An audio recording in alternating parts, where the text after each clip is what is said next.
Malgré la naissance des mouvements anglophones dans les années 90, la restauration du multipartisme fait naître le plus grand parti de l'opposition, le Social Democratic Front, SDF, basé dans les régions anglophones.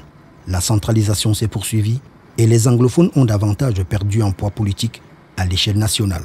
En 2017, sur 36 ministres avec portefeuille, un seul est anglophone, constate la Crisis Group dans un rapport intitulé « Le Cameroun, la crise anglophone à la croisée des chemins ». Écartés de l'échiquier politique national, les anglophones se sentent également lésés sur le plan économique, un secteur pourtant dynamique. L'unification laisse un sentiment de régression économique dans la partie anglophone au profit des investissements dans la partie francophone, ARC, le Centre de recherche international. Les tensions actuelles ont débuté en octobre 2016 dans la ville de Bamenda, le chef-lieu de la région du nord-ouest du Cameroun, par une grève des avocats.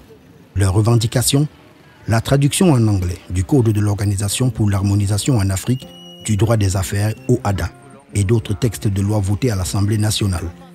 Un mois plus tard, c'était au tour des enseignants de cesser leur travail pour s'ériger contre la nomination des francophones dans les régions anglophones.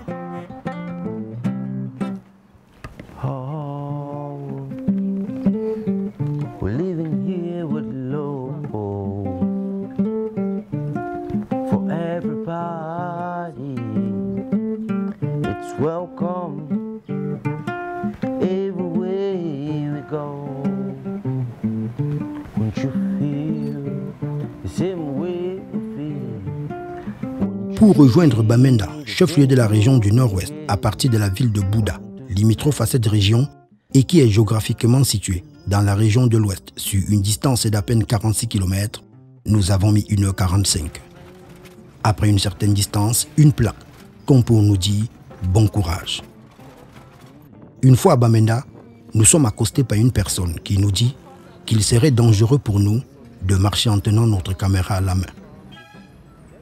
Dans cette brume paisible se cache une tension qui peut se lire sur chaque visage dans la ville. Bamenda.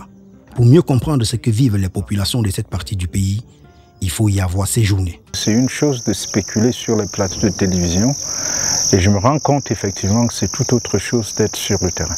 We just get news and you see it goes down, there's this, there's that, and there are killings.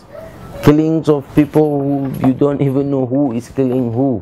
C'est le chaos total au nord-ouest et au sud-ouest. C'est une vérité que les médias, les grands médias, ne relaient pas. C'est le chaos total.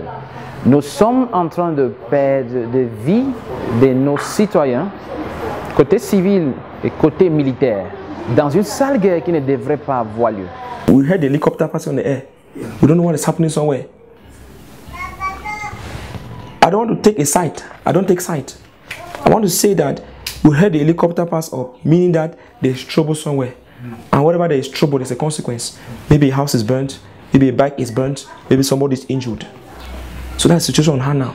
La situation sécuritaire se dégrade au fil du temps. Comment en sommes-nous arrivés là?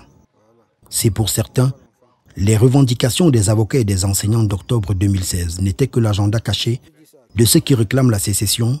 Pour d'autres, la situation aurait pu être mieux canalisée dès cet instant. Malheureusement, au lieu que ces revendications se retrouvent autour d'une table pour un échange sérieux et franc, on a opposé à ces demandes plutôt la répression.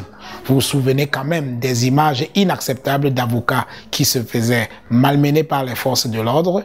Vous vous souvenez des images des étudiants de l'université de Boya qui avaient été sortis de leur chambre et traînés dans la boue. Donc autant d'actes ont radicalisé la situation et aujourd'hui on se retrouve avec un conflit qui est armé avec des revendications sécessionnistes qui certes couvert déjà. On ne peut pas penser que c'est à la suite de toutes ces exactions que les revendications sécessionnistes sont nées. Non, ce sont des revendications qui existent depuis toujours, qui couvaient, mais qui ont trouvé un levain dans l'attitude des autorités face aux revendications légitimes des enseignants et des avocats.